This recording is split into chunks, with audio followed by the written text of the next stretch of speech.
It's the start of a new week, and the air is getting a bit cooler as we move further into fall. After the job you went on over the weekend, you feel as though you've started to piece together just what Maul is doing, and you've been racking your brain about what you should be doing in response. On waking up this morning, you catch wind of the same upsetting news that the others saw. You get the feeling you won't be getting a break anytime soon.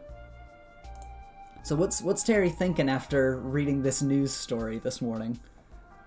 Is it still like the early morning? Yeah, this is basically like just after you woke up. Oh, he checks his phone, sees that, and just rolls over. That's annoying. That's a rough start to the day, huh? Not unexpected. Well, actually, moderately unexpected, but like mostly just a problem. Mm-hmm. But eventually you pick yourself up out of bed, grab your stuff, and you move on to your first class of the day. We'll move into the classroom here.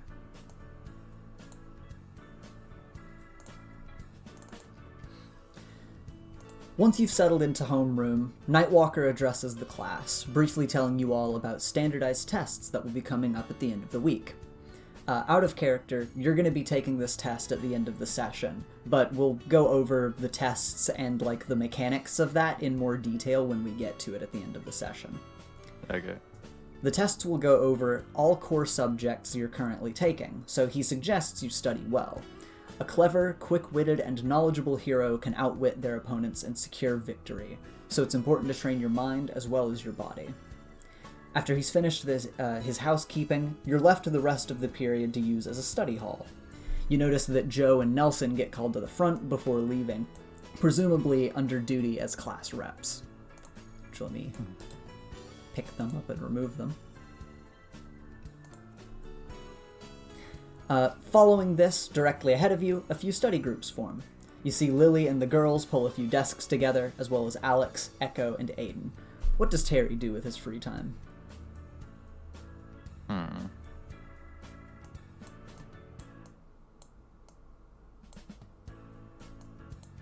that have to be in this classroom? Not necessarily. I guess it depends on what you're wanting to do. Terry would want to make more fear slime. Yeah, you have a feeling you might need to wait for an extra period of the day to be able to do that. Okay. In that case, he'd probably just study by himself. Okay. Then you take the time during homeroom to study with yourself, and eventually the bell rings and it's time to move on to the rest of our day.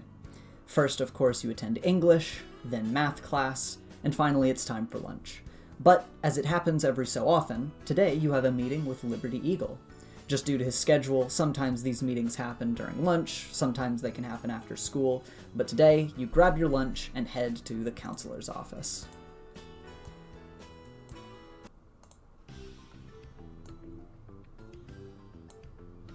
Zoom us in here again.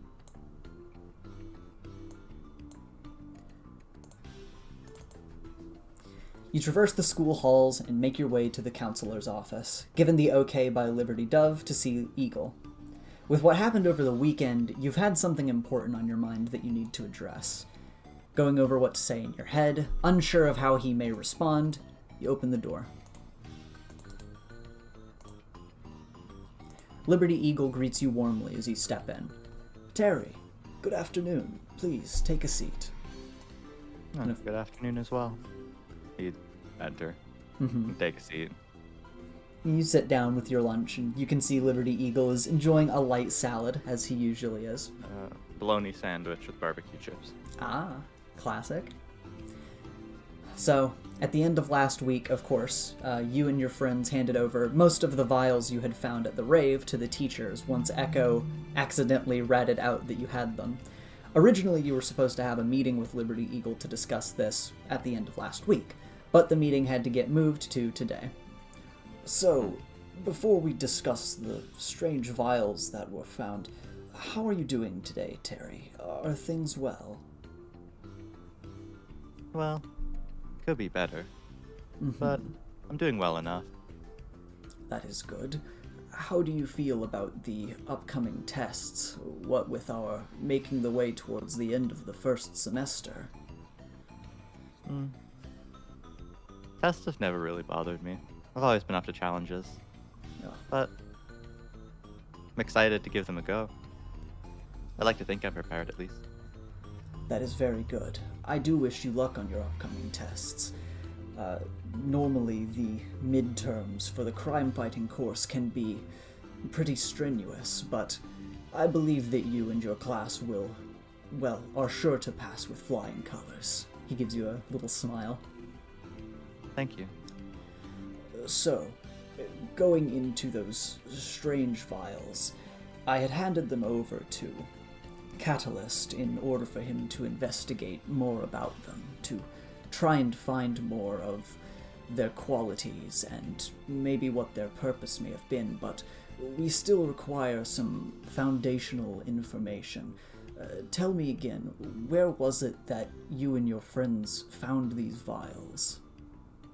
Okay, important. What was was there a cover story that I told them last time? So I actually checked.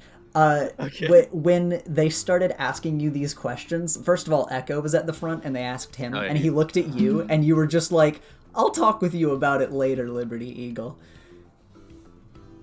Oh, okay. So he literally just postponed it. Mm-hmm. Okay, that's not a bad answer, past Kyler. However, you forget that future Kyler has to answer these things.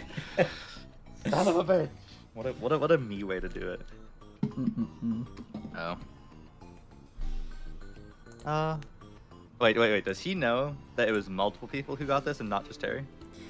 So they know that Terry, Echo, Alex, and Lily were involved, at least. Son of a bitch. Joe was not there for it. Oh, it's so much easier to throw yourself under the bus. Because technically, it was only Terry took a penchant interest in them. Mm-hmm. Everyone else was. Well, did Echo take an interest in them? Yeah, you would think so. Yeah, but like moderate. Mm-hmm. It wasn't like direct. Okay, let me think about this one. Wording is very important here. I'll also give us some slightly different background music here. Oh, I love that shit. Okay. Well, we happened upon it when we were out, doing teenager things. He'd smile. Teenager things. When was this?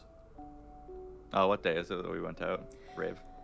That's a good question. It's probably been a few weeks now, but it was definitely over the weekend.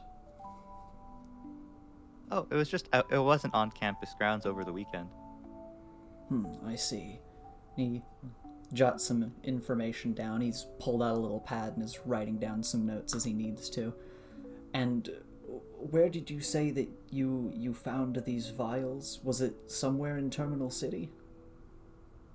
It was in like a warehouse in Terminal City, yeah. Mm-hmm. So yeah. Oh.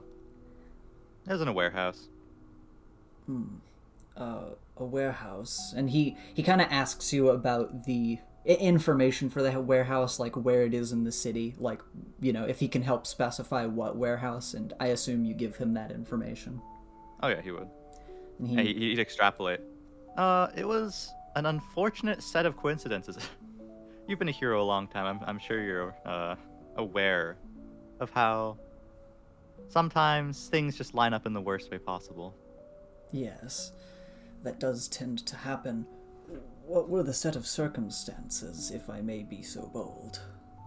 Well, we were out and about doing something fun, and crime found us. I'm also sure you're quite knowledgeable about the fact it does that as well. Yes, crime does seem to find a way, regardless of the state of things in the present. It seems that regardless of how harshly we try to monitor criminals and ourselves, it always manages to find a way. After this occurred, I assume that none of you were too awfully injured, as we did not end up hearing about this until after the fact. No, just the regular. A little bit battered and bruised. Nothing permanent. You flash back to Joe's injuries, Echo getting shot, Lily almost blowing everyone up, and it's like, yeah, the usual stuff. It pretty much is. Getting knocked out by a fucking crab claw. Yeah. A lot of things. But that's fine, just normal. And he jots this down, and just says, "Okay, good. The criminals that you ran into, do you know if they had any direct affiliation with any known gangs?" Oh, does he know who Maul is? Does Liberty Eagle know who Maul is? That's a good question. I guess Terry talked to him about this. Yeah, it's like, well, I'll be more specific. The school knows about your connection to a villain, and people know who Maul is. So Liberty Eagle would know your connection to Maul, but you're unsure of how much he knows about Maul. Just that, like, he must know who Maul is and, like, his connection to you. Oh, okay. In which case, he'd just tell him. Mm-hmm. Oh yeah, it was Maul. Oh, I see. Maul's goons was I assume Maul himself was not there. Oh, no, he came to check on it. Well, on me in particular, and that leads to my next point, but we can finish this first. That is troubling. He jots down a few more notes. These materials that you all procured, were Maul's henchmen after this? Did you acquire it from them? What was the situation there? Oh, it was kind of a weird situation. He sent Pincer. Well, he also sent the other one, but... yeah, they were after a box of this stuff. I assume you've read the news this morning? Yes. There have been some troubling events breaking out recently. This sounds very familiar to a few other isolated cases I've noticed over the past couple of months. I'm gonna make a leap in logic here and say that this material and these events are quite connected. Yes. And if that's the case, Maul is making quite the ambitious move, which is strange considering his tendencies. You think for a moment to yourself on saying that before you realize that this might be a good segue to what you want to talk about. Mm-hmm. Well, I think that covers the whole fiasco and adventure us kids had on the weekend. But I'm more interested in talking about the future. And specifically, the situation I'm in, and how we can best use it to our advantage. So, at points in my life, I've had to do morally dubious things to get what I want.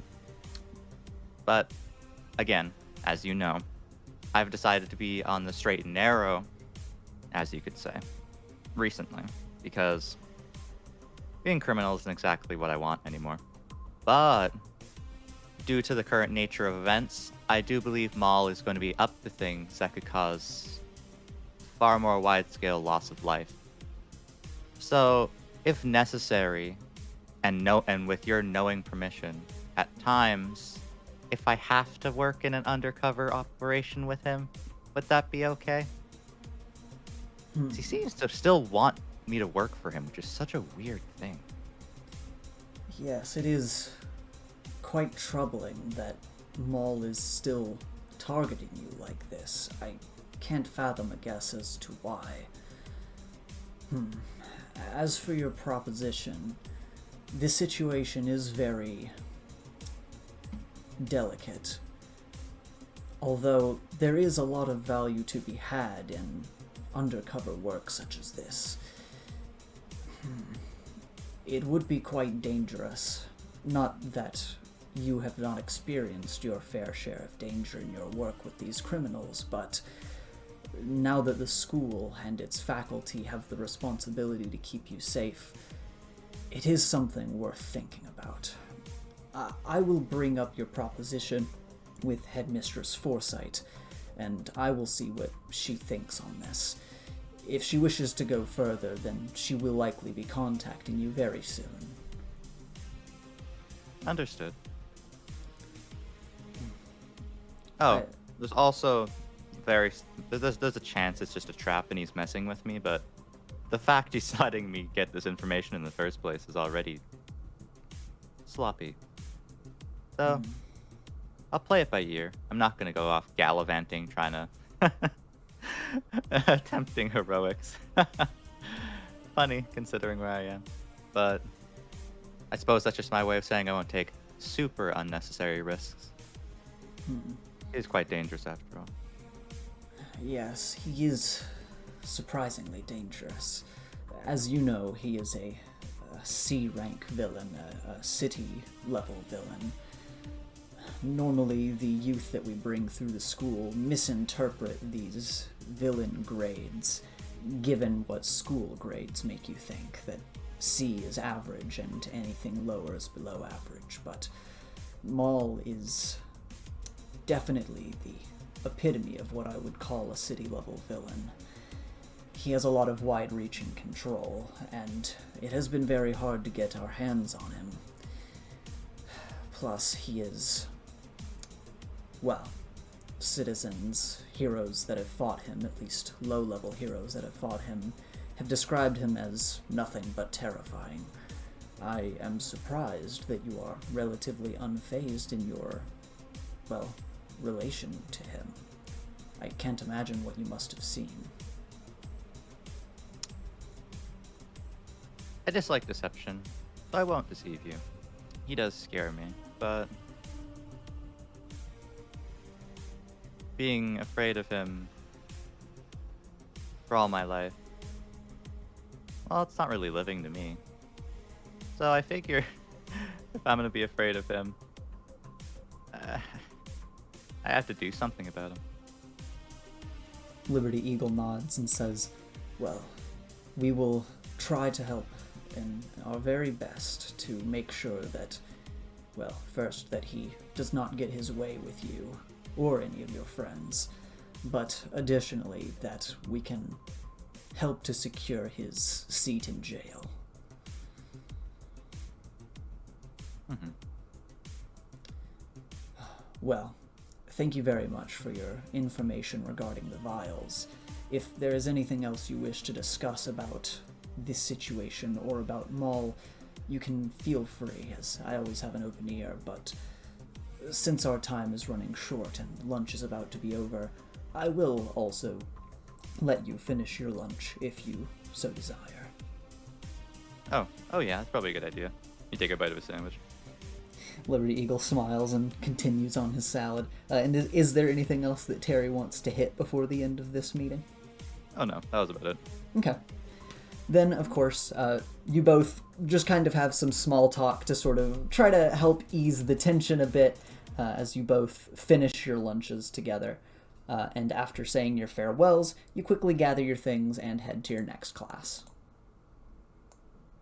Which, actually, your next class after this, Liberty Eagle goes with you, because, of course, you have government and law with a Liberty Eagle. So you end up walking into the class with him and, you know, sitting down and having your class as you normally do. Oh, fancy seeing you here. I need to go in class. Funny thing as well, that was your reaction when you saw him, like, in that back office when you guys got caught with the vials, as you looked at him and said, oh, fancy meeting you here. And that really got me when I watched it back. But anyways, so yeah, you know, the rest of your day is relatively uneventful. Your classes pass you by as you learn more of super regulating laws from Liberty Eagle. You practice your combat drills with Nightwalker. At the final bell of the day, you put your things away in your locker, and you start to wander about the school, aiming to leave, but just kind of giving yourself some time to think. And I'll reveal you here as you walk around. So what's Terry's current thought process after what you were able to talk with Liberty Eagle about, and I mean just in general based on what's going on? It is looking to be a massive mess that he's thrown himself right in the middle of. kinda rough, but that's what he signed up for. That's the whole true. hero thing. He understands it. Mm-hmm. It's just, god damn, this is a day. Mm-hmm. right after he got beat up by a football player. Now he's just gonna go jump back straight back into the maelstrom. Mm-mm. He's fine with it. And as you think back and you consider there are multiple things on your mind. You're considering what you might do if they don't accept your offer, wondering what they're doing on their end, even outside of your proposition. Just, what are heroes even doing about this? You notice someone at the end of the hall. Oh. Catalyst rounds the corner and heads towards a large set of doors, heading deeper into the school. You would recognize that those doors head down to the medical wing, which houses a high-end treatment facility should anyone get seriously injured, and more sort of high-tech labs. This is, of course, definitely a needed wing of the school, considering, most of what a lot of students see is the infirmary, but of course they need some treatment, like some serious treatment, to be on campus. And upon seeing Catalyst, the thought crosses your mind that he's been examining the vials over the weekend. He has more information, regardless of if he'll tell you anything, so it might be a good idea to ask him just to see if he's figured anything out. And of course, idly, just sort of passively, you make your way over by Catalyst's direction, just as he's about to head into the wing. And when he sees you, he actually stops. "Hello, Terry. Have my antidotes been treating you well?" Oh, they have been. Thank you. "Ah, very good." And he turns to head into the medical wing. I don't want to rush good work, because you can't rush perfection, but any interesting tidbits about the vials? Kind of uses his fingers to measure out the vial size despite not having one. He looks over at you and thinks for a second, before lighting up a little bit, and he says, "Oh, yes, some extraordinary information has been found. Actually, come with me, wouldn't you, Terry?" Oh, sure. He'll hold the door open for you, and he'll lead you into the medical wing.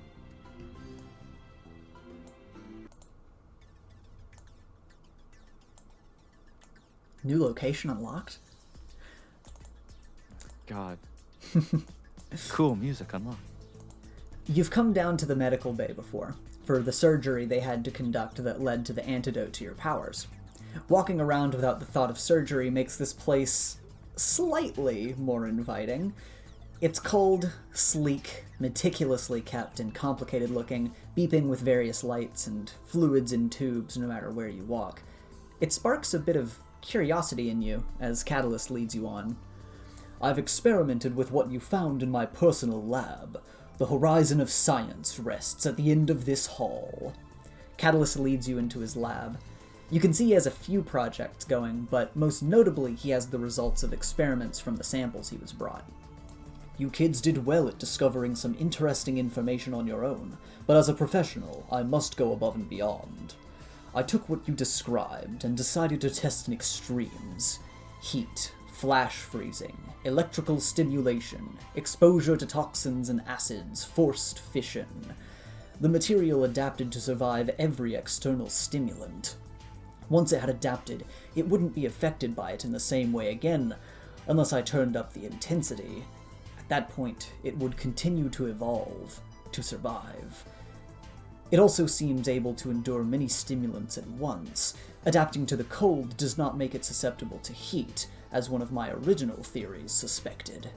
No, it just continues to thrive." He thinks to himself for a minute as he's looking over basically the makeup of it, as you're sort of looking at the cellular breakdown on one of his large screens.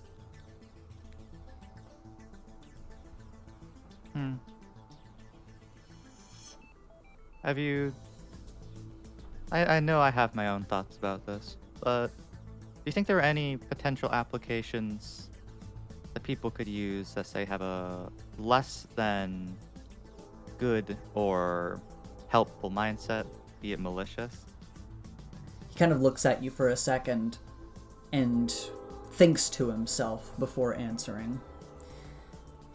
"The compound is obviously man-made. It's too unnatural and structured. The structure of this compound is also baffling. You kids described it as appearing like blood, and affecting your own blood and skin samples by assimilating them. However, I don't believe it is that simple. It's built much like cells are, and it seems to metabolize what it comes into contact with, rewriting foreign cells to mimic itself until a stable form settles. I cannot fathom a guess at what the original intent was in creating this strange compound, but the possible applications for it are immeasurable. This was no backyard experiment. There are great minds and professional equipment behind this unique structure. However, it is only a piece. This alone is very intriguing, but it has nothing. It has no purpose. It is clearly incomplete. Catalyst looks back to you for your take on this. So it's just a prototype then. It Not is. even a prototype. I dare say I would not call it a prototype either. It just seems to be a piece of the puzzle. This seems to be something that, at least to me and my scientist's intuition, seems to have been built for some other greater purpose, but for what I cannot tell just because of the blank canvas that sits before me. You read the news today, Catalyst? Oh, I haven't actually gotten the chance to read today's news quite yet. I think, yeah, it bodes quite ill. And if this is anything to go by as well, quite the kerfuffle. Does Catalyst have like a computer he can check the news on, or should Yeah. Carrie bring it? Okay, he'd let him do that. Yeah, you guys pull up the news together and he looks at, last night's events. And he sort of grumbles to himself as he goes out of his way to pull up a few other news articles back from, a couple months back. And you read them, and it sounds very similar to this, but of course nobody has drawn any connection between them. It just sort of, on its own, would appear as if each of these individual crimes that happened were just sort of like drug-addled criminals doing what they do, but it starts to bode an unsettling pattern as, you're kind of putting the pieces together. And when Catalyst steps back, he just says, well, I thought that I saw some sort of pattern forming, but to think that this is still going on. I believe they're trials. You may very well be correct. If this... There is much for me to think about in regards to this. And in order to know what we must do, we must know, well, what the end goal is. Which, there are many guesses that we could share, but the specific end goal, I suppose that's what we are looking for. But I suppose investigation is not my strong suit. I am much better at, well, I suppose investigating materials such as this, rather Terry than just kind of gestured around. the line of crime. Indeed.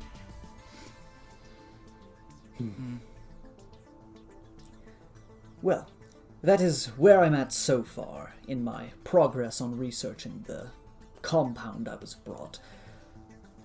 I have noticed quite recently, on hearing from some of the faculty, that you have been making your way to the labs pretty frequently, yes?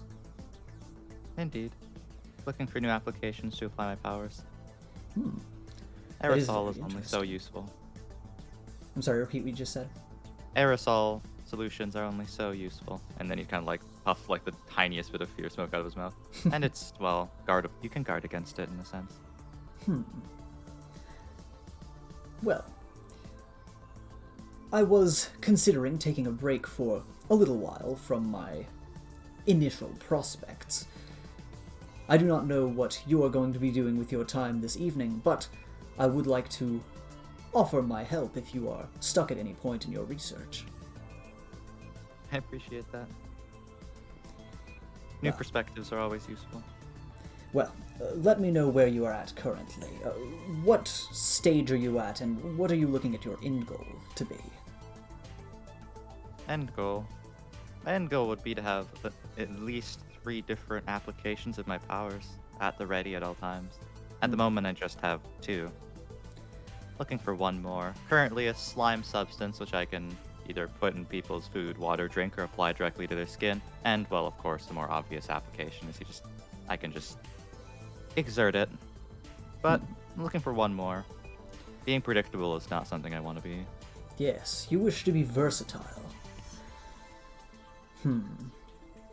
Well, it could always be that your answer lies in science, not just from changing the state of the toxin that your body exudes, but perhaps the toxin that your body exudes will have an interesting relationship with other materials. I suggest trying to just mix and match it, and see if anything interesting happens while you do so. I know that a lot of my most interesting concoctions have come about from random trial and error.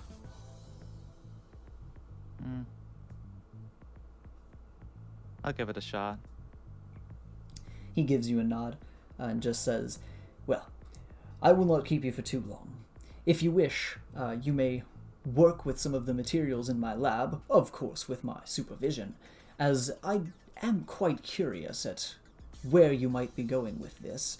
But if you wish to leave or have anything else that you are going to be using your day with, I will not stop you. I might take you up on your offer another time. But honestly, a lot of other things have been taking up my my thinking process. Haven't exactly had time to ruminate on the next course of action. Do you... At least with my powers. If I may assume that most of what has been taking up your mind has been related to these crimes and substances. Indeed. Well, whenever I am buried in the throes of despair, throwing myself into my work tends to make me feel much better. To distract yourself and find solutions through other solutions. I do highly, what's the word I'm looking for? It's so complicated, talking as a character that tries to use such elaborate vocabulary. I do suggest taking the break. I will. He gives you a nod. And yeah, so after talking with Catalyst and learning about as much as you can, you kind of start to think about where you're at and everything that you've been hearing today. And you realize that time has sort of gotten away from you. Just when you notice this, you get a notification on your handbook. It's the headmistress, and she's calling you to her office. How did I forget about that? That was literally like today. Oh, okay. And he'd start his walk over. He totally forgot that was a possibility. Despite that happening actually 6 hours ago. Yeah, you ended up coming down here and talking about, first of all, of course, the very important things regarding this compound with Catalyst. And you guys kind of talked and hung out for a little while as he showed you some more of his experiments. So, it's been about an hour and a half, and you get that beep and you're like, oh yeah, that's right. So you go to leave the medical wing, and Catalyst waves you out as you go, and he just says, remember, you may always come to my lab if you ever require any support. Have a good rest of the evening, Terry. Thank you, Catalyst. You too. And then he'd just wander away. Okay. Yeah, you go to wander through the school halls and make your way over to the headmistress's office. And you're like, oh man, he really just started rambling for a while about some of his own experiments. But eventually you make your way to the front office here. And let me get you set up.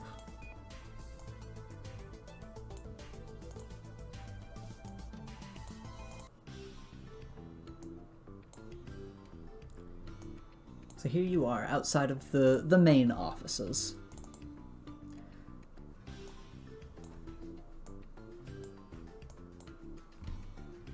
Did he just... I assume he can just walk in because he's called, right? Mm-hmm. Okay, Terry would just go in. Okay. Hello. He'd wave to the secretary. Secretary waves to you. This secretary, as the number of times you come in here, she is notably very sweet. And of course, on arrival, you briefly take a seat as the secretary checks over her messages, and after confirming Foresight's confirmation, she gives you the okay to enter Headmistress Foresight's office. Okay, well, you just go. And the door opens, and you see her office open in front of you. He'd like open the door and wave inside, like just checking that You do so, and of course, when the door opens, you can like feel Foresight watching you, regardless of her lacking a face. And she sits with a proper gesture, waving to you, and she just says, "Come in, Terry. Feel free to take a seat." Oh, thanks. You take a seat. And she just begins by addressing you.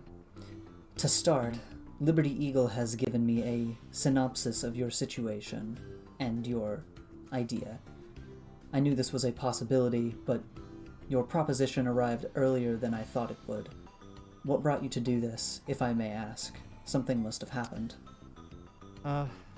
Maul directly interacted with me in an attempt to shake me up. Not exactly...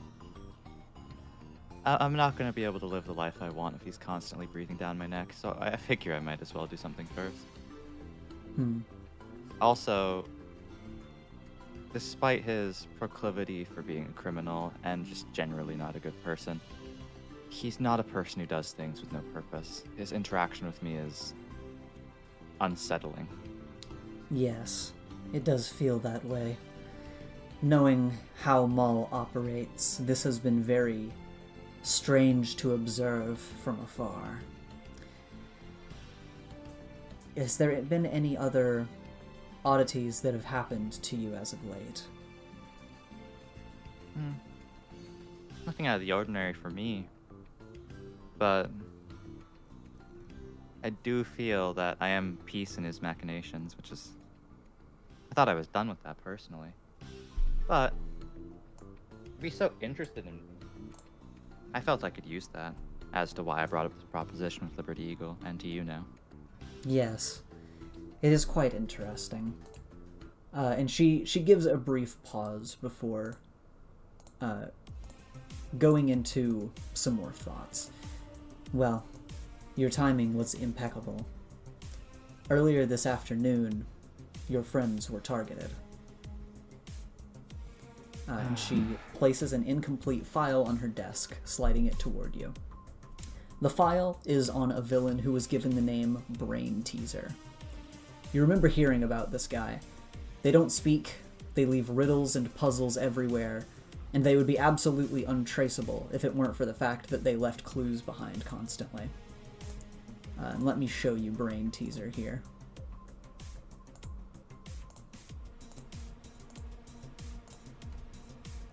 Oh my god. You see some brief pictures of this figure, very, like, blurry and moving, and almost seemingly, like, half cut out of images. He knows where cameras are, but he's not fast enough to avoid them. This villain has somehow made their way onto the island and targeted your friends with their riddles. Upon following the trail, your friends were led to a cave on the outskirts of the island that held this. She slides forward a small audio recorder and some official-looking documents. After reading over the papers and listening to the audio logs, you're left to think about what you've just learned for a moment. Do you think Maul knows this has happened, or can I spring this on him at some point? Foresight kind of gives a moment of thought and just says, based on what we found at the cave your friends found, there were some materials and crates there that apparently Brainteaser had helped to deliver to Maul and his men. But it seems that Brainteaser views themselves as more of a third party than as a direct affiliation. I can't say that I know for sure what Maul knows of the situation, but surely hiring someone as eccentric as Brainteaser, he must know something is going on. Oh, well, he knows something's going on, but... At first, I thought Maul had made a breakthrough with whoever he's working with. He gestured to the recorder. But no, he's just stuck his hand into a vat of unknown, dangerous substances, and now he's playing with literal fire. Oh, Lord. Well, it seems that this substance, while originally being unknown, has now been doctored into the drug that we've been seeing as of late, as our theories confirmed. Honestly, considering its immediate properties before being jerry-rigged into a super drug, this is surprisingly a good outcome. I thought they had an actual plan, but they're not the ones with a plan. They're just being parasites. Oh. I wonder if that's why Maul's been so desperate. Do you happen he's angered a bigger fish from his pond? Not very likely. Any fish bigger than Maul they have their eyes set on larger things. Maul is at the top of the food chain, at the top of the food chain in terms of the city level, and I doubt that he's messing with any cosmic or magical beings that would worry themselves over what he's doing. This is very strange to me, though. As far as I'm aware, this basically just seems to be him attempting to make more business, stir up the market, make money, and not really worry about what damages happen in the meantime. And yet at the same time, well, things have been difficult for him. He's escalating. Unnecessarily Out of necessity. so.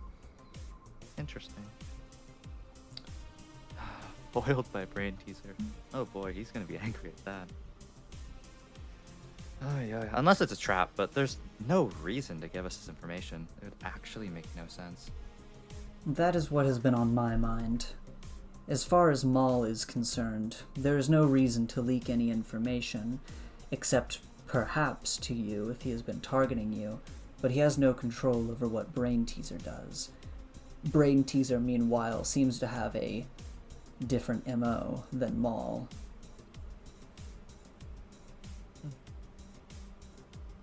It's a good thing that most people have a different MO than Maul. So, with this information, we know, well, we can make an educated guess that today's incident, kind of like wiggles his phone, on the news is not going to be a one-time occurrence. Most likely not.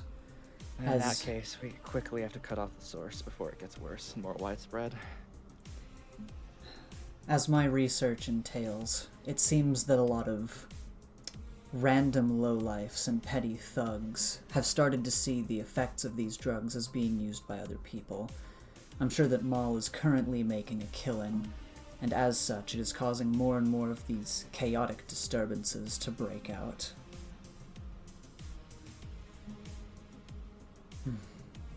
The rumor of a super drug being on the market. We never overlooked it, but we were hoping that it was just that, a rumor. We don't want any petty thug to be able to match themselves with superheroes that may join the scenes. Taking a step back, earlier today, you were with a faculty member, with Catalyst, yes? Indeed. I was. When your friends were targeted, this happened around the same time. They likely did not wish to make themselves known to you since you were with a faculty member, but I am positive that they intended to target you for this little game along with your friends, given, well... my connection. Yes. Hopefully I didn't ruin their efforts. They've been a big help. I don't think you have.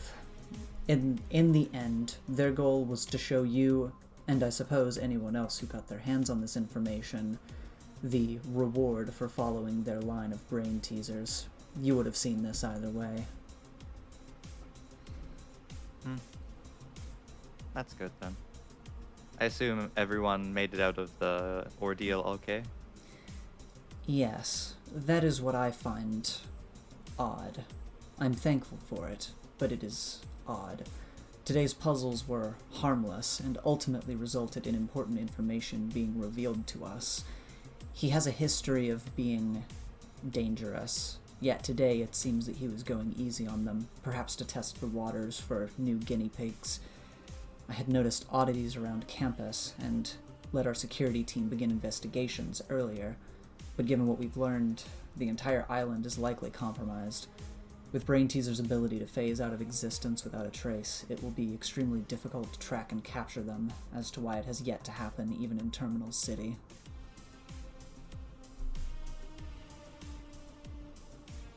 I see. Well, we'd literally burn our brains out trying to think from Brainteaser's perspective. It's actually their thing. So, it's a moot point. So about my proposition. We clap. She sits a little more upright. Do I have your permission to be a bit more dangerous with my own self? I have no intention of endangering my classmates. A lot. She thinks for a moment. I know. Terry, would you like to have some tea or perhaps some coffee? More of a tea person. She nods to you, and she Coffee moves makes me over jittery. here. Coffee makes me jittery. Not a fan of the caffeine. She gives you a nod, and she goes to start up some tea before pouring it into a few cups, and then just like gestures to one of the teacups, allowing you to come over and grab one for yourself before she goes to sit back down. And of course, you can see that she has like a coffee cup from this morning, and she sets a teacup next to it, and just kind of leaves them on her desk as you drink your tea. Mm-hmm. In regards to your proposition, I was wondering about whether or not it would be a good idea to go through with this. It's debatable. But with regards to the situation at hand, we can't afford to lose time. We really cannot. The state of things is dangerous, and it is only escalating as time goes on. With each given day, some new revelation may be brought to us. My main concern is throwing you back into the thick of it. Regardless of whether or not you are found out, this will put you in danger that I am not entirely comfortable with. However, that is the nature of our job. And we are attempting to teach you all how to be heroes. In fact, that was a big point of the discussion we had when you first decided to enroll here. She thinks on this for another moment. I'm going to allow you to do this, but the stipulation will be that through all parts of the process, I'm going to be working very closely with you to ensure that our plans are effective and secure. All right. Well, at least one of us will have a plan. I was just gonna improvise. Improvisation is a very powerful skill. Nightwalker would know. That is mostly how he did his work back in the day. As for me, I like to think ahead and plan for improvisation. We really cannot waste too much time. Within the next couple of days, I would like for you to go out and make first contact. How you are able to make contact is going to be up to you, since you are the one with contacts and favors in the underworld of Terminal City. Fair enough. I already have something I can work with. She gives you a nod. Once you have a plan in mind, I'm going to mobilize you. And whenever they call you for any meetings or jobs, after the fact you can return here, and during your regular faculty meetings, we will reconvene. Understood. As for our little rat on the island, I do not believe that Brainteaser has the intention to work against us. However, I am going to assume that that is the case. Hijack, our security manager, is going to be keeping a close watch on all cameras within the school at all times, as he already is, but specifically making sure that no random heads or hands pop out of nowhere, especially near my office. Hopefully that should keep our discussions as private as possible. I appreciate that, but most of the time when I do talk about my thoughts or make plans, I always assume it's an even playing field with whoever I'm making them against. Maul will undoubtedly know what I'm doing. However, he sent Pincer to get product. He's probably needing help. That's kind of sad to hear, but kind of one part of me that likes jobs being done correctly, not even the part of me that's more malicious. It's just upsetting. That is something that I decided to look into a little bit further. First of all, I'm sure that you're going to be amused by the fact that Pincer is no longer in prison. Honestly, I kind of assumed that. She gives a nod. His bail has been paid. Fair enough. I have to wonder why Maul utilizes someone such as Pincer so frequently, but based on the patterns that their jobs have seemed to hit, I believe that he's using Pincer to test the waters. He has many more contacts that he can call upon, and yet he's sending some of his lowest brass. Pincer's being used as a guinea pig, and sadly I believe that young man is going to get himself hurt if he continues to do such.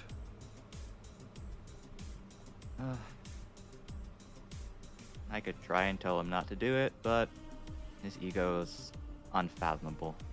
She gives a nod, having apparently knowing a bit more about Pincer than most of the other faculty you've mentioned him to, who basically their reactions have been, who? But seemingly she knows who you're talking about.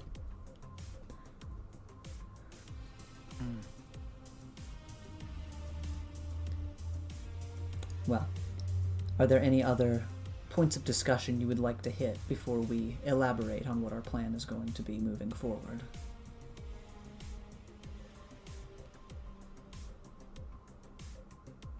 No.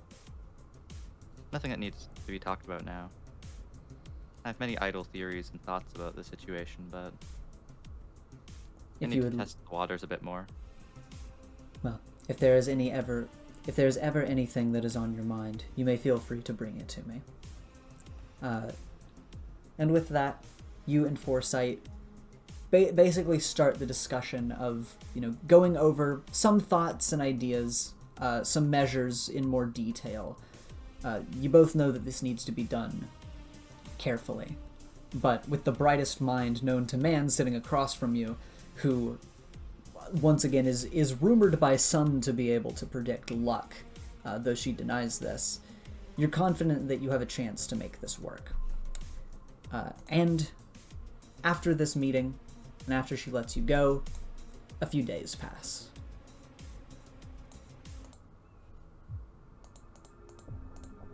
No, it's a test time. Oh no. No. Not quite yet. Okay. That's scarier than all of the crimes. Yep. So a few days passed, and you spend a little time studying for your upcoming test, but ultimately you've been focused, or you've at least been focusing more of your energy on your upcoming plans. You were given time to decide how you would go about it. You need to get an in back into Maul's inner circle before anything else. You have favors you can call on, you have multiple contacts, but you need to handle the situation with care if you don't want to arouse any suspicion. So, how is Terry thinking of going about this? Oh, he'd actually planned this. Kind of.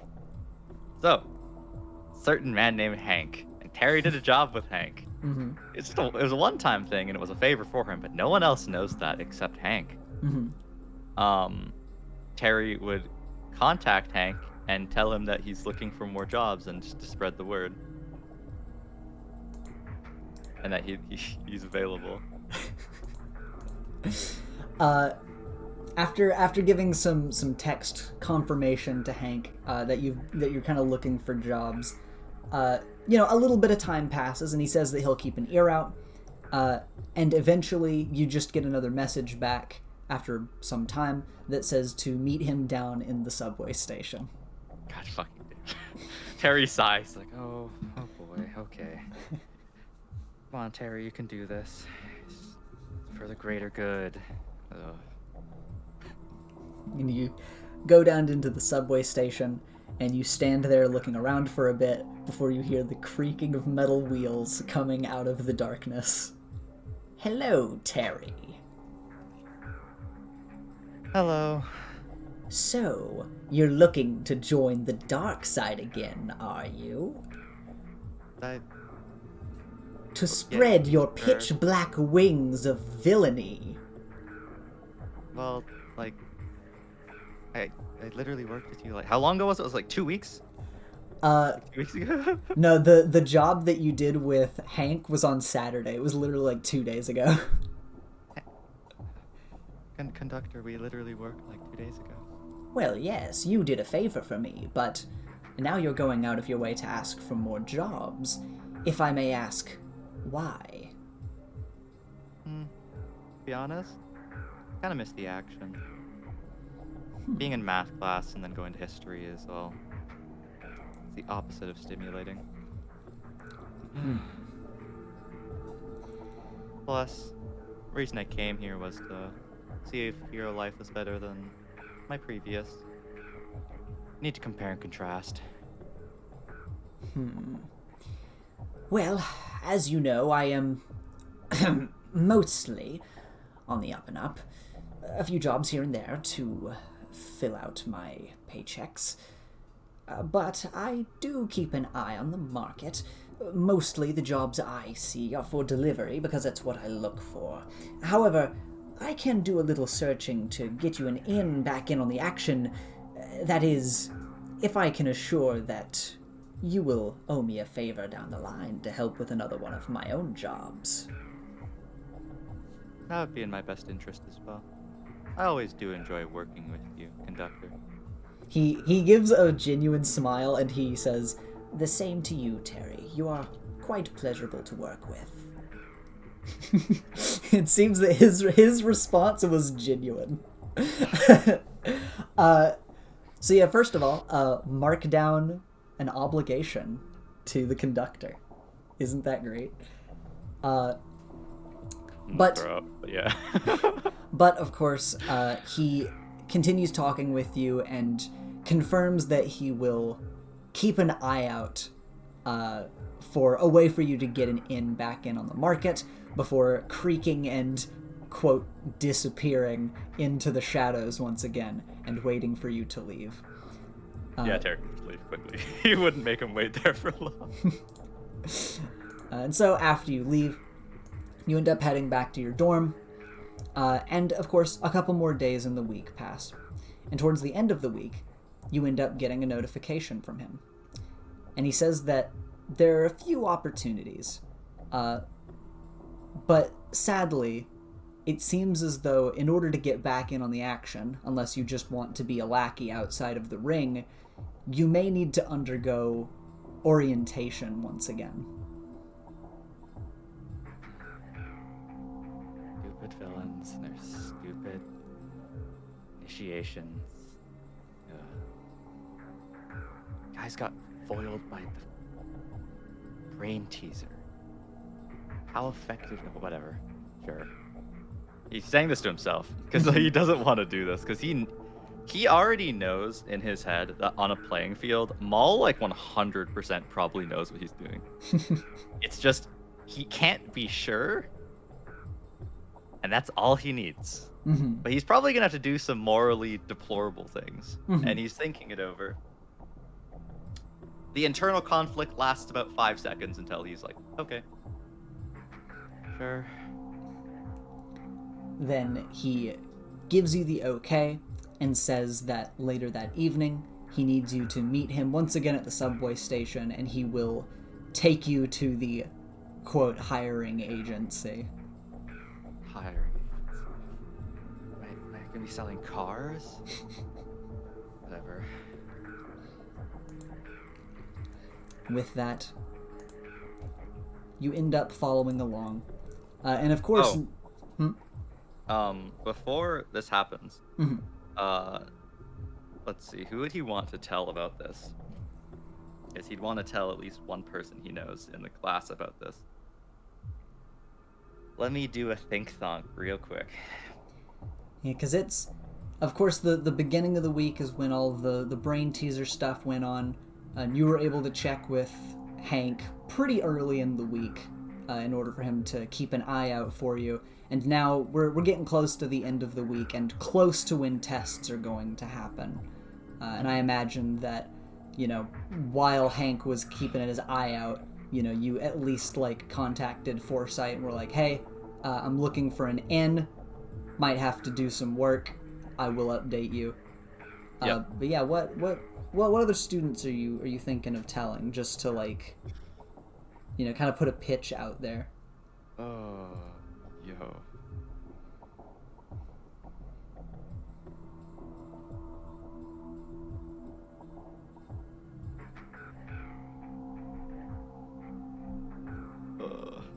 Okay, he just sent... Okay, I'm trying to think of, like, the best person. Will's off the list. Chloe's off the list. Way too chaotic, like just truthful, good person. He'd message... He's gonna message Lawrence, and he's gonna message Lily and just say, going undercover, and with a smiley face, just to both of them, and then just, like, turn his phone off, and then pocket it and go do this. I feel like Lily will probably get it, and Lawrence is gonna be like, what the fuck? What does that mean? But they get the text. He's very literal. He's actually going undercover. Well, technically undercover-ish.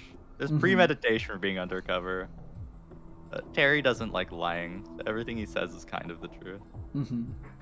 Just enough for it to be not a lie. Well, you end up heading out and meeting up with Hank, and he, you know, shoots you both out on the subway and brings you out into the city.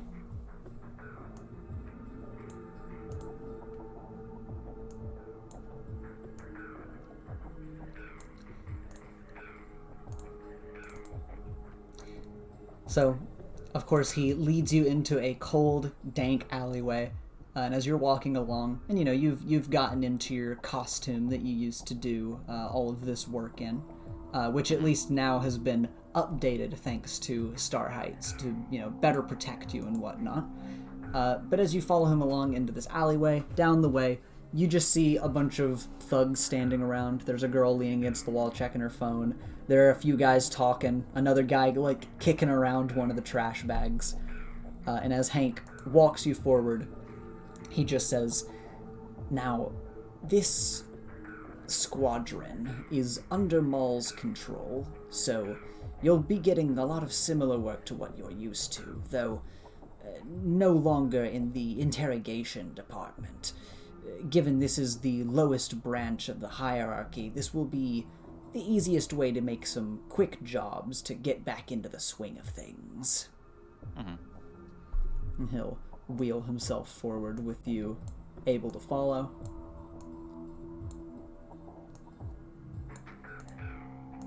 And as you both move forward,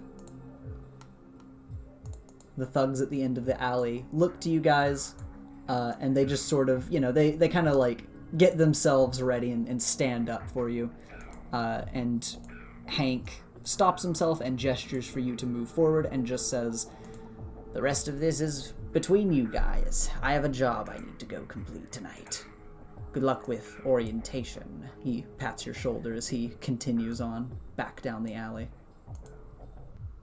You just nod at him as he wheeled away. And then he'd walk up. So, you're gonna be the new guy? Apparently. I'll be the judge of that! You hear the clanking of metal as he steps out from around the corner. So, if it isn't Night Terror, my arch rival! Hello, Pincer. So, you've come crawling back for more work, have you? I walked here. Well, I suppose we could use a little more help. But you're going to have to go through orientation again. Terrifying, isn't it? In a sense, I guess. He clips his claw at you a few times, trying to menace you with it.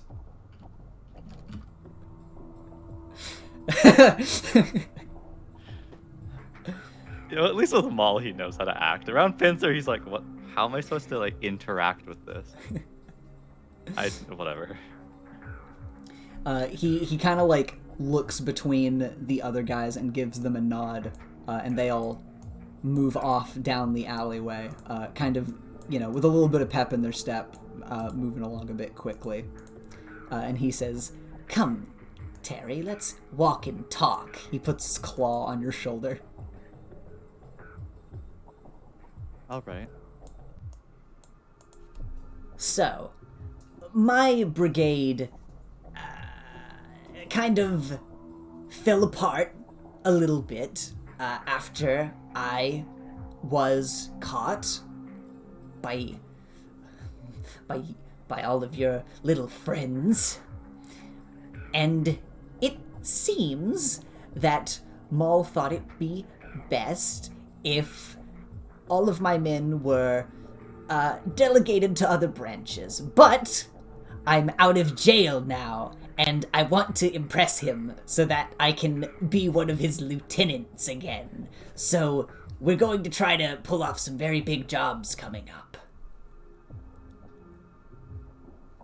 But I need to know that you're gonna be on board, and like this. It's great that you want to come back for work and all. But this is about me. This is my time. I want to impress him. So I need to know that you're gonna be giving it your all, or else I'm not even gonna bring you on board. Well, I am a team player, and if I wasn't gonna give it my all, I wouldn't be here. Good. he strokes the top of his claw. So we kind of have to make work of our own and bring in the monthly quota I'm sure you're familiar with. And, well, from out of the city, there seems to be an interesting shipment coming in. I don't know what's in it, but if we can get what's in it, we could probably sell it for a lot of money. So that's the current plan. Not bad. Now, we have, including you and me, we have 6 people. So, it's gonna be a little rough, but that's okay. Because, well, after all, I am one of the most devastating villains of Terminal City. I'm sure that just seeing me, they'll all pee their pants in fear and give us what is in their cargo. But if they do not, having someone like you around will be quite useful to make them, what is it that you do? Evaluate their chances. Yes, that, with whatever it is you do. You make people scream. That's basically all I know about what you do. I don't know how you do it, but you're very good at being scary. So we're gonna scare the pants off of them. All right. Oh, Pincer, you're quite the knowledgeable person. You got any news on the new Brainteaser person working with people up top? Who? You get to meet them ever? A person who likes crosswords, puzzles, stuff like that. I don't think so, but Maul hires a lot of weird people, so it wouldn't really surprise me. Okay. They're pretty small time. You wouldn't know them. Not worth your notice. So... I suppose not. How much one misses when one spends so much time in the clink. But now I'm back. These new villains better be prepared to have all of their money taken. Yep. He just kind of like droops a little bit and just goes to sit down against the wall. Okay, so let me be clear here. This is out of character. Mm-hmm. Pincer's big plan is just to go steal from other criminals. Yeah, basically he's just like, hey, I don't have any like Goons. any goons. I don't have any like, what's the word Anything. I'm looking for? Resources. Yeah, he doesn't have any resources anymore, so he's like, I'm gonna impress Maul by stealing from other villains, and then What I'll if they bring work in for Maul? I'll bring in the big bucks, and then he'll promote me again. What if they work for Maul? Did he even check? We're just robbing from each other. Oh dear God. Okay, well, Terry would just say, okay, well, whenever you're ready. I need a minute. He's like sitting against the wall. Okay. All right. Terry would just go, like, sit down. Actually, no, he wouldn't sit down. This place is disgusting. He'd just stay standing. He doesn't want anything on the floor here on his pants. It's really hard work, you know? It's kind of tiring. There's one thing I know with that.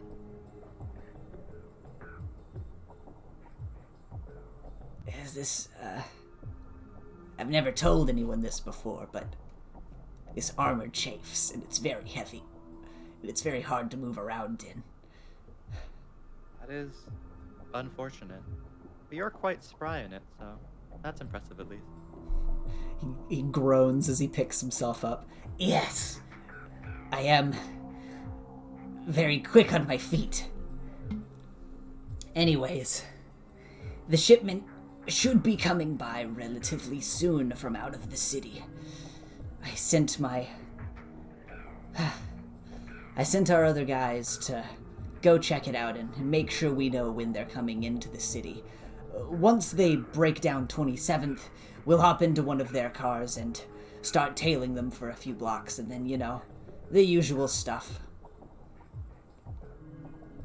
So, how have things been? Oh, annoying. Do you have any idea how awful it is to sit through history class? No, I never went to school. It's grating, to say the least. The people are fine. A bit morally righteous, but it's to be expected. That's pretty rough.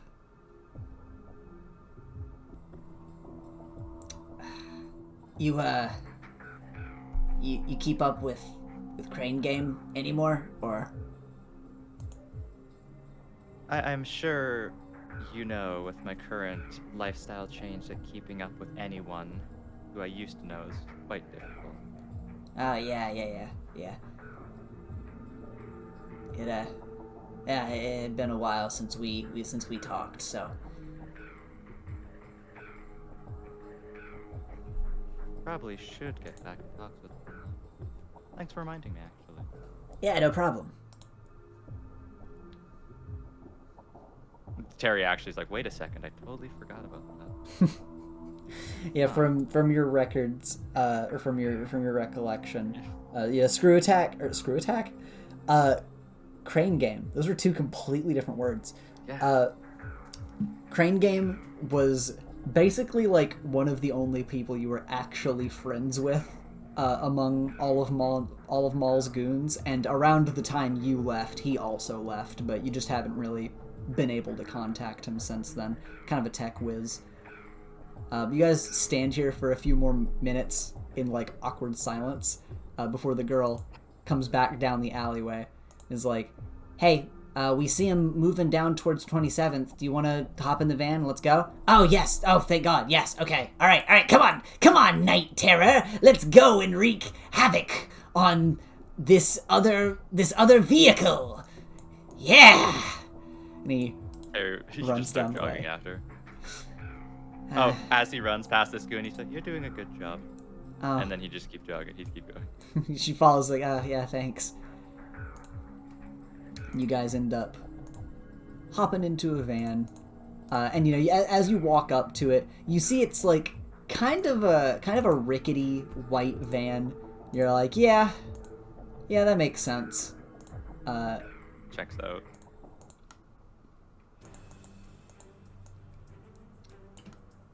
So, you and the other criminals hop into this rickety white van, and you end up kind of like sitting at the edge of the alleyway for a minute, before eventually a bright red car speeds by, and the van, after a few moments, pulls out and goes to tail them. You've got 2 grunts in the front seats, driving and taking up the passenger seat, 2 other grunts in the back with you and Pincer, who are by the back doors. And Pincer addresses you, pinching his claw in your direction a few times as he speaks, and just says, "All right, now we want to try to see if we can tell where they're going, like where their destination is. And if it seems to be outside of the center of the city, then what we're going to do is we're going to pull around and we're just going to start firing at them, see if we can't pop some tires, and if we can pull them over to the side of the road outside of the city, then we'll be golden. We can hold them up and get whatever it is they're hauling. And if not, then I'm going to be really upset. So you don't have a gun, right?" No, I do not. "I don't either. So I guess if anything happens, we can open up the doors and I'll try to, like, pincer their door off. Maybe we can do that. I don't know. We're just gonna wing it. We're just gonna see what happens, alright?" Improvise. "Yeah, we're gonna improvise. Look at us, back at it again. Old Pincer and Night Terror. Rivals become best friends." Dude, this guy is down catastrophic. This is actually the saddest shit. Terry's having a hard time, like, actually not feeling bad. This is like, dude, he's actually gonna like talk to Hank about this. Be like, "Can you please watch out for Pincer?" Dude's down bad. Okay, now let me continue. He's excited about the job, and as you guys tail them for a little bit, and eventually the driver up front says, "Hey, Pincer, I think they're leading us around. We've been going around the same couple of blocks for a little bit now." Darn. They're probably onto us, but I don't know. I mean, we don't really have anything else going on. When they round the next corner, just speed up and try to get next to them. Alright, I mean, are you sure? "Yes, I'm sure. Go, go, go, go." Okay. And the dude, after you pull around the next corner, speeds up the van, and goes into a lane to try to pass the red car. At which point, of course, action ensues. We turn the corner and there's a tank aiming at us. God, imagine. So you pull around and you end up pulling next to this car, and the grunt in the driver's seat, or not the driver's seat, in the passenger seat, pulls out his gun and starts unloading onto the red car. Basically either trying to shoot the driver or at least trying to, shoot them enough to make them start swerving and lose control a little bit. You hear all the gunfire going off, and you can feel the van starting to swerve a bit, and Pincer says, "Okay, good. We'll, hey, speed up the van a little bit. I'm gonna try to pincer their door off. I said that earlier, and now I really want to do it." "Oh, okay, sure." So they start speeding forward, and Pincer goes to try to kick open the back doors of the van, and he realizes he can't do it, and he says, "Terry, open the doors for me." He'd open the doors, but he'd glare at him because he used his actual name. He seems to bounce between saying Night Terror and Terry to you. And after you open the doors, he leans out, and he moves his big ol' pincer towards the driver's side door of their car. And as they, both people in the front of the car start unloading bullets into Pincer, which he seems fine. They're just shooting into his helmet and into his breastplate, and he pinches his giant crab claw against their door and rips it off of their car before dropping it onto the ground as it skids back along the road.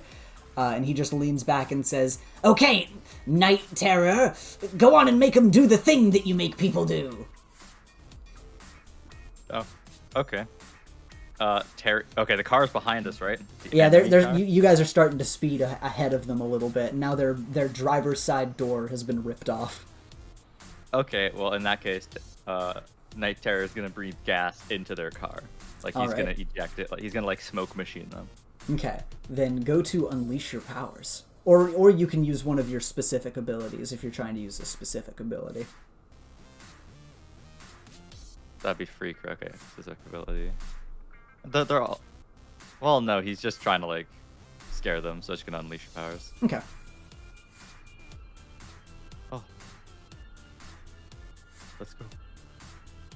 Oh. A miss. Let's see. Okay. You go to start trying to direct your powers into their car, but sadly, their car, they speed up a little bit and kind of ram the back of the van, like the back side of it, and it knocks you guys off kilter for a second, swerving through the streets for a second before the driver rights your van again, which causes you to knock back and hit the wall of the van and, you know, kind of miss the shot that you had. So you didn't really get an opportunity as the car pulls forward again. Ah! Darn! Don't worry, Night Terror, you'll get him next time, I'm sure. That's the intent. And he moves up to the drivers and says, "Hey, Could you guys, like, drive a little steadier? oh, God, boss, we're trying, but like they're really fighting back." Are they being shot? Are we being shot at? Yeah, you guys. The side of the van is being shot at currently. We'll just drive a little straighter. Here, Night Terror, I have a job for you. I'm gonna here stand on top of my claw, and I'm gonna boost you on top of the van so that you'll have a better shot to pour some gas into their car. All right. He holds out his claw, basically ready to like footstool you up to the top of the van. Like in his mind, Terry's like, I don't have beliefs, but if something's out there, please don't get me killed because of Pincer. And then he goes to do it. As you're climbing up, you hear the girl go, "Oh, I wouldn't do that." You get on top of the van. And as you're up here, you're like holding on to the top of the van. You're pressed down, and the van's going pretty fast, so you're like, "Okay, hope I don't fall off the van." And the two cars are currently driving next to each other, and they don't seem to have noticed that you're on top of the van since they had pulled ahead and started firing at the driver. So what do you want to do now? Okay, so I need like... Our van is ahead of their van, and their van is like front-facing behind ours. No, at this point, they have pulled up beside your van, which they're driving like a red car, and you guys are pretty even at this point. Pretty even. Mm-hmm. Okay, Harry's gonna do something really stupid, but it's cool. Okay. So, I need to... And he'd go, "Pincer, tell the driver to speed ahead of them." Okay, From up top. floor it! What? I said floor it! It means go faster! Oh, okay, sure. Press on the accelerator harder and make it go fast. And the car starts speeding ahead a little bit, which the red car actually starts slowing down a bit, because they're like, "Oh shit, yeah, we can start like firing at them from behind." Yep. So they get behind the white van, and they start unloading a few shots into the back of the van, at which point, you know, you can see that they are like going to close the doors so that their men don't get fired at. What do you want to do now that the red car's behind you guys? Okay. Terry is going... Okay, first thing Terry's going to go is he's going to tell Pincer, tell him to slow down when I say. Here's what Terry's plan is, because he's being a dumbass, but he thinks this is fun. He wants to pull ahead and then have them slow down and then slow down and then jump off the car and double kick through the windshield of the other car and hit the driver. God. Okay, sure. Yeah, so you guys start preparing for this, and it's basically on your mark. 3. Oh, God. I could be sleeping right now. Now! And then he'd jump off the car and go for like a cannonball double kick and try and just kick through the windshield into the driver. Alright, roll to directly engage a threat for me. It's so cool, God. It's so cool. It's so cool. Stupid. You can't do this to me. Please. I'll take it. Okay, that's a hit. Let's see.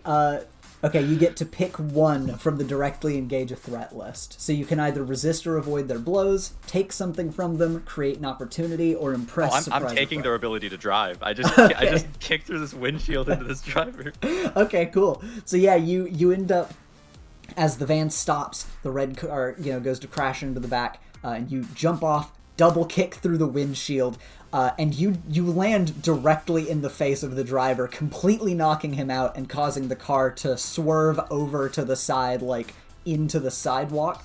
But sadly, as you get crashed into the car here, you feel the impact. It kind of feels like you were just hit by a car. And the dude in the passenger seat is currently, like, trying to rough you up for landing in the car after, you guys crash into the wall. So roll to take a powerful blow. Yo, let's go. Please hit me so I can lose control of my powers and just demolish all of you. Please. Please. Conditions 4, let's go. He's not insecure. You can't do that sort of shit when you're insecure. Wait, would... Okay, technically, would that get rid of angry? Because he hurt someone? He actually just, like... Getting rid of angry would be like, you have to hurt somebody that you would not... About. Yeah. Okay. In that case, I'm gonna roll a full hit here so I can just slaughter them. Let's go. Oh my god. You did call it. Okay. I know how this works. Alright, so you can choose one from the top list, you can choose two from the bottom list. From Take a Powerful Blow. I swear to God. Let me look up here. Basic moves for players. So what you thinking? Because you definitely did get that full hit. Yeah, I know. I can't even mark. If I could mark 2 conditions right now, I'd do that in a heartbeat, but I only have 1. Feels bad. Losing control isn't what I want to do. So he's gonna lash out. He's gonna yell at Pincer because it's funny. But I don't want to give ground because they're just gonna shoot me, and then I'm gonna get another 12, and then I'm gonna lose control and butcher them. So, but I have to. So yeah, I'm gonna give ground and give them opportunity. And gonna lash out at Pincer and be like, I'm doing everything. Like, he just screamed that. Like, Vegeta screamed that. Like, I'm not gonna do that right now, because that's got it in me. Like, I'm doing everything! What are you doing? So, you've crashed through the windshield, and the car has gone out of control. This dude tried to, like, fire at you, and in the chaos of it all, the car crashes into the side of this building, and you black out for a minute. Which, gives dude an opportunity, and, you were lashing out, screaming at Pincer, like, what the fuck are you doing? This is crazy! As the car crashes, when you open your eyes and you wake up, the dude that was in the passenger seat has gotten out of the car and is, like, bolting down the sidewalk. Meanwhile, the dude that you, like, double-kicked is unconscious as you're basically laying across the dashboard, bleeding a little bit as you got hit by the car. And after a couple of minutes, the white van pulls back around and pulls up to the side of this car, crashed into the side of a building. And with the other dude bolting down the sidewalk, that is actually the end of this little encounter. Terry would be like, oh, well, okay. I wanted to make him scream, but whatever. That guy's knocked out. That was a little rough. Oh, we got it. Yay! And with that, let me show you here.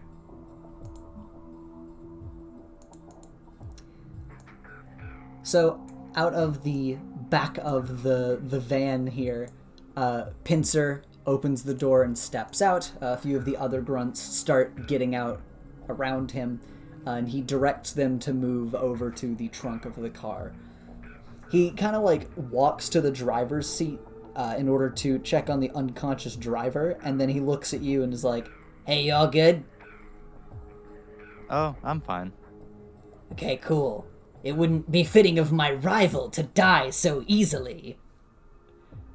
This is pretty cool, though.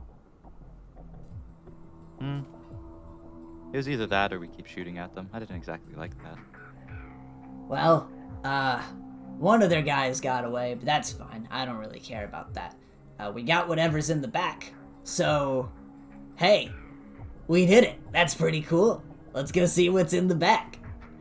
And he walks over to the back of the car.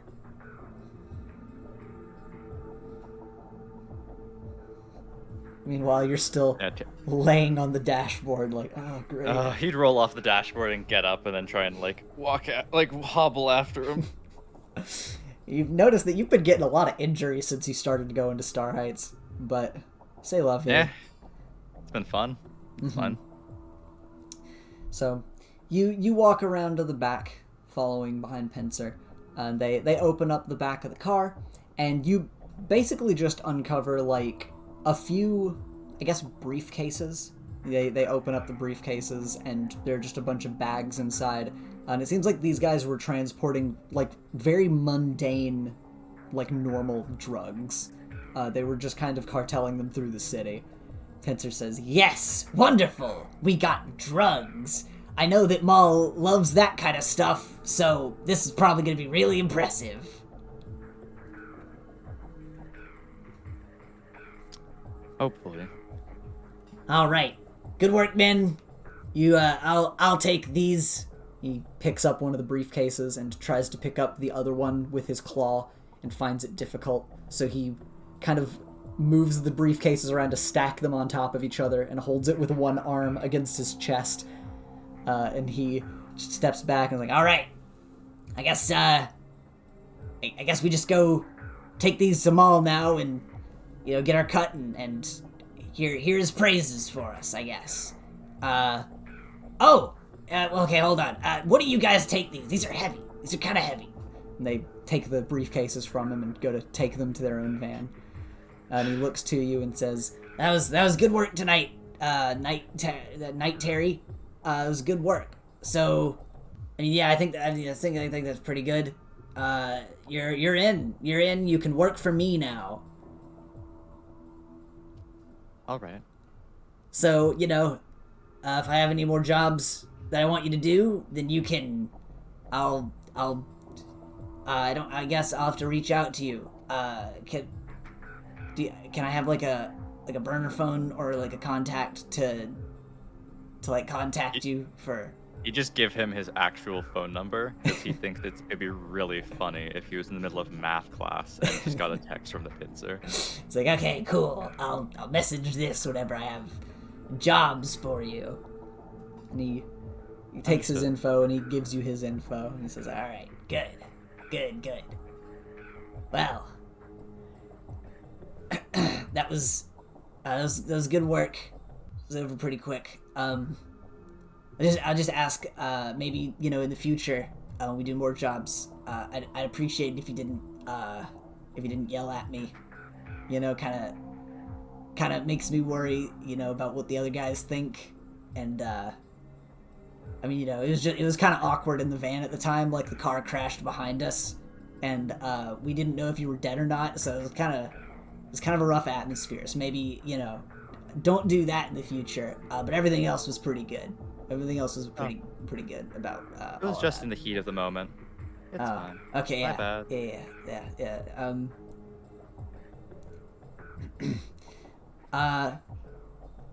So yeah, good work. I guess we're just gonna take this to some of Maul's guys, and I'll let you know about your cut down the line. But of course, as a newbie, you're gonna be getting less than I get because I was the leader of this operation. But you'll still get your little fair share. But of course, there are orientation costs and all. That's fine. Just make sure to tell them all I help. Oh, right, yeah. I can do that, sure. What time is it in the day? Is it like midday? No, it's very late at night. You guys wouldn't have been able to do this in the middle of the day without somebody coming to crash on you. Just actually gunfire and just like crashing a truck. Yeah, fair enough. Yeah, no, it's pretty late at night. Pincer says, well, we're gonna go before the police get here. Probably a good idea. Yeah, good luck with we go with wherever you're going. See ya. And he just kind of goes to run off and hop in the back of their van again. Terry would just switch out of his costume and then just casually walk away. Where are you gonna change out of your costume at? Is the destroyed van still here? The red car that they had crashed is still like in the side of a. It didn't like break through the wall or anything, but it still crashed against the side of a building. Yeah, he just go take off his costume and like change in the car, the crashed car, and then get out and then just walk away like a normal person. Yeah, and with that, you manage to get changed and scurry away pretty quickly, head down an alleyway, and you're able to see in the distance the police come forward and be like, oh god, looks like there was a hit and run. And they check the dude in the driver's seat and end up, calling an ambulance and whatnot. So it seems like they've pretty much got it handled. And you end up making your way down the alley away from the scene of the crime successfully. You successfully managed to help Pincer steal some normal drugs. Oh, Jesus Christ. What's Terry thinking? That was like the most I'm not gonna say brain dead because it wasn't brain dead. That was like the most sketchy plan ever. Really would actually would be hard pressed to call it a plan even. It's not even a plan. Okay, we're gonna chase and we're gonna shoot at them. Okay, what if they're carrying explosives? What if they actually there's so many ways that could have gone wrong, and that's why Terry's like, I'm ending this. It's over. I'm gonna double kick through the window. They're done. Yeah, a lot of questions in your mind about Pincer now.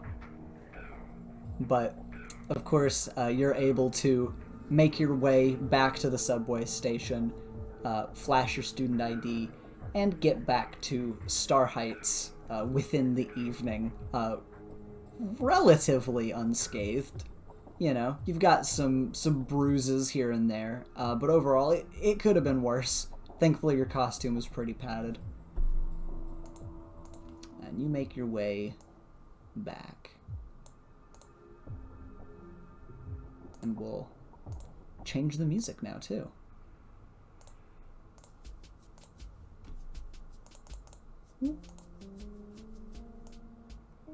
Alright. Well, with that, after making your way back to the school, what do you let Foresight know about the job that you just did? Oh, I had to work with Pincer. It was unbearable. I'm fine. No one died. I'm in. Okay. She, after doing a little bit of research on her own end, she basically just gives you a rundown of probably what you should expect, which is all kind of along the lines of what you were already expecting, but it's just to be safer than sorry.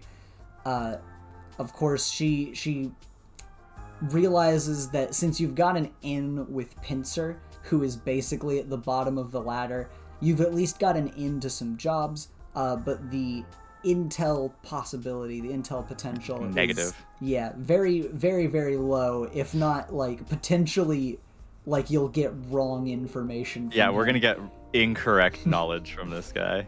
Actually just has no idea what's going on at any point, at any time. And she also, how Maul's operation works roughly from your time with him, is that he's got sort of a core that he works with. And he has a sort of set of directives at any given time, like his sort of priority list. He hires a lot of external help for individual jobs or basically contracts for a time. And he also has an extended network of goons that are basically just expendable to send out to do things that, he's kind of less worried about. Sometimes he lets them just do their own thing so they can just casually bring stuff back to him. Kind of I guess, mafia style. And Pincer at one time was of course, somehow managed to become the head of one of these little groups, and after being defeated by you guys, Pincer is basically just an everyday grunt again, just with a special outfit. So, you know, you can tell from Pincer, he's like wanting super bad to get that promotion, but you know, you're not really sure how likely that is, but you think that maybe if you could get a promotion, maybe you'll be able to find some kind of information. So it's all about making those good impressions, however you're able to do that. But of course, that's going to be brought about by your own efforts. You've got to sort of think of a way to make these impressions so that Maul will give you more responsibility. However, in the very least, if Maul figures out that you were a part of that job, regardless of what his specific reaction is, you know that should at least pique his interest. So whatever comes of that, who's to say, but you at least helped Pincer with something and got your name on the docket, so it's better than nothing. Mm-hmm. Oh, also, after this, he talks to Headmistress Foresight, right? Mm-hmm. He'd be like, okay, in the unlikely case that I am arrested and caught by the police or a superhero, is there any way you could let them, like, is there like a passphrase or like something I could tell them that I'm undercover? Or am I just gonna have to like be in jail? That might be annoying. I will be working behind the scenes to ensure things are less difficult for you. Alright. If any heroes that do not know the situation come onto the scene, just keep up the facade. I will deal with whatever aftermath comes about. Understood. As for the job that you went on, thankfully it was a very small job, with a very dangerous output, but thankfully it was not too, well, impactful, I suppose. It seems that Pincer really is just spinning his wheels after being let out, though I have to wonder why his bail was even paid if this is what he's doing now.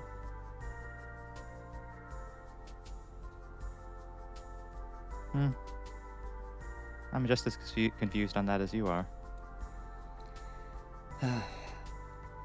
Like you've said before, assume Maul knows as much as possible going into this. Other than that, get your costume patched up and cleaned, and you may have the rest of the day. Thank you.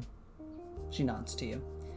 And of course, today, the day that you're able to speak with her, is Friday, which means it's time for your tests. Monka. It's time for your standardized tests as Terry kind of walks with a sore back down the hallways going to his classes, which, you know, this is kind of like before homeroom in the morning when you're speaking with her. But it's time for those good old tests. So let me pull out some of that testing information for you. So in the rules and mechanics chat, I have put the mechanics for it. And as a brief explanation, basically whenever these sort of standard tests come about in school, you'll get an opportunity to study with people, even if like the quiz comes out of nowhere. You know, it's like you can kind of like flash back to your study or practice with other characters depending on what you have to roll. But in order to get the benefits of studying and get those bonus points, it's basically the same as spending team from the pool, which everyone else got team in the pool during the main session that this test happened during, just because they were all together and they were doing events that gave them team points. Since you were solo today, I'm going to give you one free team point, since you went into something with Pincer and weren't exactly ready and didn't exactly trust Pincer. You've got one free point to spend. So throughout the week before this job happened, what was your studying like? You know, who would Terry study with, or you know, what are Terry's like studying habits? Terry is the sort of person who will just study psychopathically until he like is 100% sure he knows what he's doing. Mm-hmm. He doesn't trust himself at all. Mm-hmm. So the only thing he trusts is the work he puts in. So he puts in a lot. However, he did also get hit by a bus truck, and he has been like getting beat up a lot. Mm-hmm. he hasn't really had much time to like study, so he is a bit less prepared than he'd like to be. If he could, he'd study with Lords. Okay. Because he wants to be friends with Lawrence. With Yeah. no ulterior motives. Promise.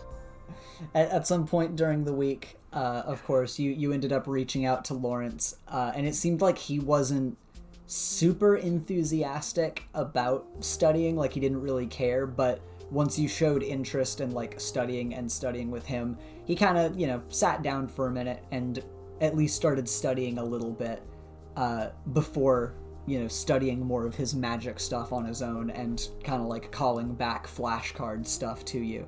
It seems like he's not super invested. But knowing that this occurred during the week, and then of course you got hit by a car, it's time for the tests. So these are standard core subject tests. So this is going to be a superior roll. I knew it. I knew it was going to be superior. Okay, I need to find a way to make this funny. Also, okay, so I just roll it once or like multiple times, or how do I do this? No, you're going to roll it once. Okay. Can And I you'll use a get- team point on this? Yes, you'll get the +1 from studying with Lawrence in the like any additional points that you get to add when that pop-up comes up. Okay, so it's +1 situational bonus plus Yep. slash penalty. I didn't work with the pincer. I don't get a +2. Please don't have to fail. Actually, it would be more funny, but also it would make things annoying. Don't do it. Don't make me do more things. Just be like a 9 or something. Okay. Shit. I mean, 8's the same as a 9. Partial hit. So, you did alright, but you had to sacrifice something to make the cut. So you can choose one from that bottom list in rules and mechanics. You either Sacrifice your social life. Okay, makes sense. 100%. So Not even close.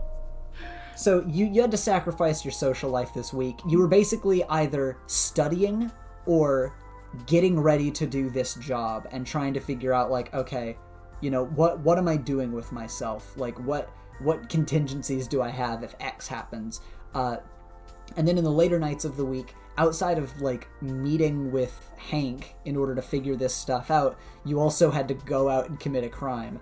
So you've not really been able to hang out with people or talk to any of your friends this week. So, this option is going to have you give either a teammate or an NPC influence out of guilt. Who do you feel guilty about not really being able to spend more time with? Okay, that's the easiest question of my life. Okay. Literally, it's Robert Frosby. Now, does he already have influence? Does he already have influence over me? That's actually a good question. I think he might. In that case, who else do I feel bad about not hanging? I literally studied with Lawrence, so he doesn't get it. Yeah, you already are influenced by Robert and Lawrence. God. Who else do I feel bad about not hanging out with? Think about that.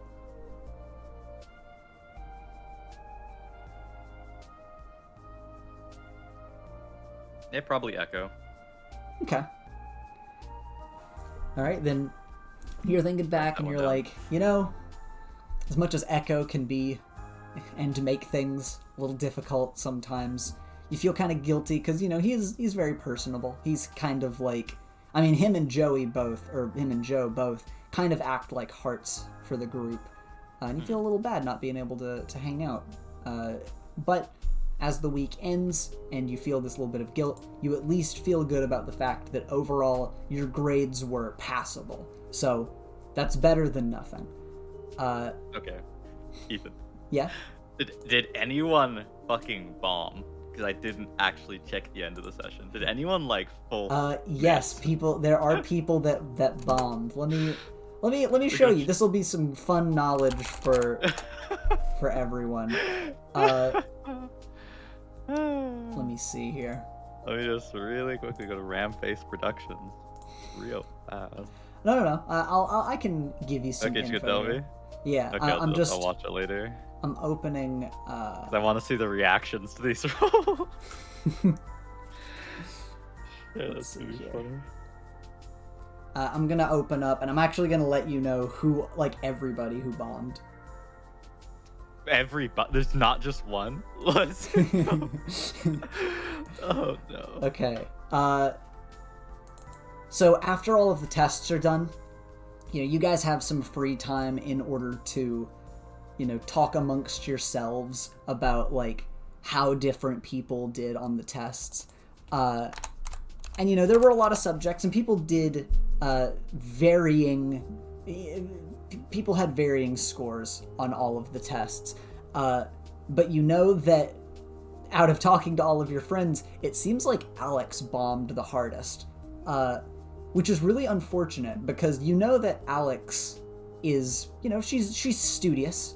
She's good at keeping herself, like, knowledgeable and everything, and you just have to assume from what she says that she just overworked herself and just fried her brain for the day of the test, and she absolutely blew it.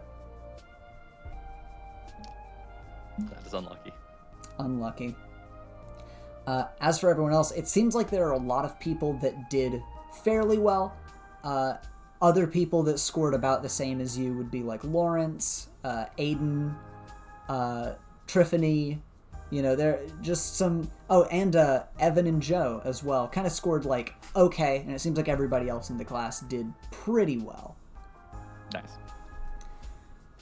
But, with that, the week comes to a close, and you've got things on your mind. Of course, now, you're thinking about the opportunities you might have, if you can muster up the free time at some point, to go and experiment more with applications for your power, which it seems now you have some direct support from Catalyst, which may be useful to utilize in the future. Of course, you've started on your work to go undercover and try to figure out something more about Maul's operation. Because ultimately, what is the end goal that Terry wants to figure out through all of this? What is it that Terry's aiming for specifically? Oh, like what his plans are with the super drug. He just wants to, like, know that whole situation because he doesn't trust it. Because his biggest fear right now is that he wasn't the one who originally developed this compound, technically, from the recordings. He wasn't. What is it? Where did it originally come from? Is it gonna blow up in Maul's face? Is it more dangerous than he assumes?